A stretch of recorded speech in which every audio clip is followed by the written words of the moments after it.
किशोर तिवारी जी, सवाल यही है कि भाई ओवैसी साहब को का सवाल है कि गोडसे कहां पैदा हुआ। अगर पैदा होने का ही सारा खेल है तो आप ये भी बताइए कि गांधी जी की हत्या करने वाला कहां पैदा हुआ। अगर इस तरह की बहसों से राज्यों को टारगेट करेंगे, राज्यों के लोगों को टारगेट करेंगे, तो ये किस तरह की सियासत है? आप गुजरात बनाम महाराष्ट्र कर रहे हैं क्या, या किसी राज्य को किसी राज्य के खिलाफ खड़ा कर रहे हैं? कर क्या रहे हैं आप लोग? देखिए मैं कभी पूरे चर्चा का यही है कि चुनावी माहौल के अंदर ऐसे विवादित बयान नहीं होने चाहिए। चलिए, उन्होंने कहा कि उद्धव जी इस्लामीकरण कर रहे थे जब सीएम बने थे, लेकिन मैं अभी बता रहा हूं कि एक जो जिस प्रकार से महाराष्ट्र से उद्योग जा रहे हैं गुजरात, इस वजह से ऐसा लगता है कि मोदी शाह के रूप में आक्रांता आ गए हैं। मैं मोदी जी को या शाह जी को औरंगजेब वगैरह से तुलना वगैरह नहीं कर रहा हूं, केवल उन्होंने एक ऐतिहासिक तथ्य बताया कि वह गुजरात से पैदा हुए थे और महाराष्ट्र ने आक्रांताओं को कुचल डाला था। तो यह एक ऐतिहासिक तथ्य बताया, लेकिन चुनावी रंग के अंदर मुझे लगता नहीं कि हमने नैतिकता के तगाजे से और आदर्श आचार्य संहिता को मुझे ये बताइए इस प्रकार से नहीं, मैं आपसे एक बहुत सिंपल सवाल कर रहा हूं। बाला साहब ठाकरे होते तो क्या वो ये कहते कि नरेंद्र मोदी जैसा नेता, उसकी तुलना औरंगजेब से की जाए? मैं तो बिल्कुल एकदम सपाट क्वेश्चन पूछ रहा हूं, क्योंकि बाला साहब ठाकरे के एक एक बयान ऐसे हैं कि अगर हम उसको दोबारा टीवी पे चलाएं तो शायद आप ही स्वीकार न कर पाए आज की स्थिति में कि ये हमारे बयान है। आपका जवाब दूंगा जी, बोलिए। हाँ, देखिए मैं आपका जवाब दूंगा। उद्धव जी ने ही शाम को क्लियर कर दिया कि एक मानसिकता ऐसी है कि महाराष्ट्र को कमजोर किया जाए, इसलिए उन्होंने कहा था। तो संजय राउत ने नहीं तो कोई कंपैरिजन की, नहीं तो औरंगजेब से कंपैरिजन की। उन्होंने बोला कि गुजरात से कोई भी आक्रांता जब आते हैं और महाराष्ट्र पे आक्रमण करते हैं तो महाराष्ट्र ने उसका पुरजोर जवाब दिया है, क्योंकि ये शिवाजी महाराज की भूमि है।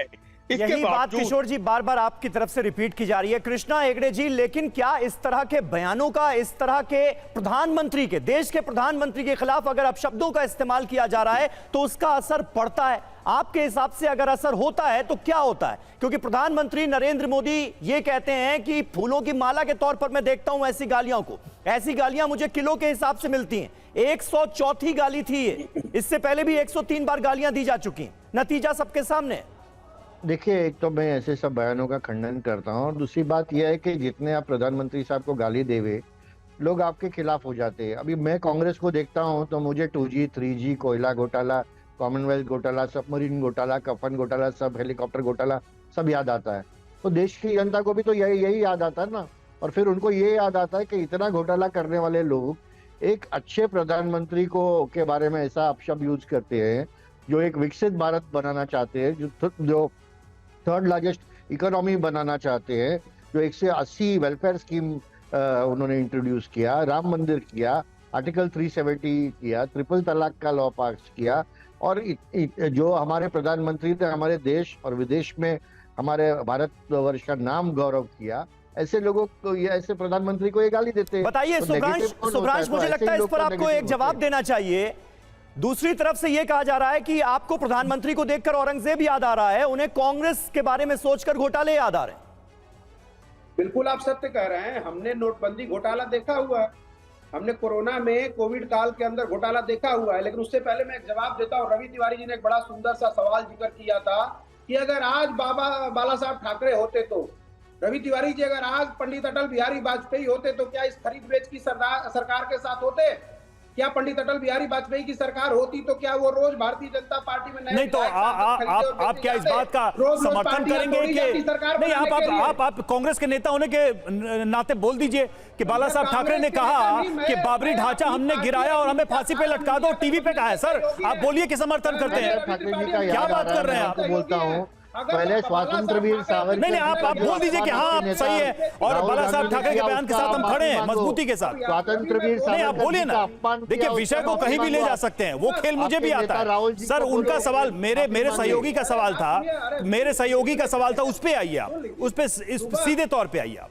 मेरे जो समीर का सवाल था सहयोगी का, उस पे आइए। सावरकर जी का जो अपमान आपने किया उसके लिए माफी मांगे क्या? ठीक है, एक मिनट कृष्णा जी, कृष्णा जी बीच में नहीं, शुभ्रांश अपनी बात रखिए जल्दी से जी।